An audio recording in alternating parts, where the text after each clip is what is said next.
First of all నాకు ఈ అవకాశం ఇచ్చిన కన్నా న్యూస్ ఛానల్ వారికి ధన్యవాదాలు తెలుపుకుంటున్నాను. అలాగే మత్స్యకారుల కోసం మీరు అడిగారు కాబట్టి ఆ విషయంకి వచ్చేసరికి గత ప్రభుత్వంలో మత్స్యకారులు అన్ని విధాలుగా మోసం చేయడం జరిగింది వైఎస్ఆర్సీపీ గవర్నమెంట్. ఈ గవర్నమెంట్ పవన్ కళ్యాణ్ గారు నరసాపురం మత్స్యకార సభకు వచ్చినప్పుడు ఆయన ఒక మాట ఇచ్చారు, ఈ ఒక్కసారి నాకు అవకాశం ఇవ్వండి, నేను మత్స్యకారులకు అండగా ఉంటాను. ఆర్టికల్ 217 జీవోని పబ్లిక్గా చింపి ఇది రద్దు చేయాలి, మత్స్యకారులకు అన్యాయం జరుగుతుందని ఇక్కడ మీటింగ్లో బహిర్గతంగా చెప్పిన వ్యక్తి పవన్ కళ్యాణ్ గారు. ఈ కూటమి రాగానే మత్స్యకారులకు అన్ని విధాలుగా సపోర్ట్ చేస్తానని ఆ రోజు మాట ఇవ్వడం జరిగింది. ఆ మాట ప్రకారమే ఇవాళ మత్స్యకారుల వృత్తి 10,000 నుంచి 20,000 చేయడం జరిగింది ఎన్డీఏ గవర్నమెంట్ వచ్చిన తర్వాత. అలాగే మత్స్యకారులకు అన్ని విధాలు కూడా ఆయన ముందు వార్తలు పెట్టి తీసుకెళ్లే రూట్ కనిపిస్తుంది, ఇక్కడ కనిపిస్తుంది.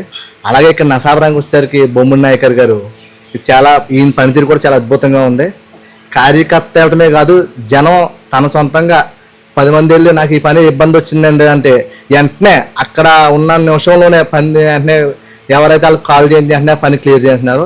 అంత స్పీడ్గా ఉంది యాక్షన్. ఇక్కడ చిన్న పిల్లోడు ఒక 18 సంవత్సరాలు నిన్నోడు కూడా వెళ్ళి నాకు ఈ పని అవ్వట్లేదు అన్న అంటే ఆ పని వెంటనే ఎవరిని డైరెక్ట్గా ఆయనే పని క్లియర్ చేసి పంపుతున్నారు.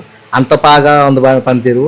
ఈ ఎన్డీఏ గవర్నమెంట్ వచ్చిన తర్వాత అన్ని సామాజిక వర్గాలకి న్యాయం జరిగేలాగే వెళ్తున్నారు. ఇక్కడ పనితీరు అలా బాగుంది. అంత బాగా ఇక్కడ ఎమ్మెల్యే గారు అవ్వండి, అక్కడ చంద్రబాబు నాయుడు గారు, అక్కడ పవన్ కళ్యాణ్ గారు, అలాగే నరేంద్ర మోడీ అందరూ సహకారంతో ఇవాళ రాష్ట్రమే అభివృద్ధి పదంలో నడుస్తుంది.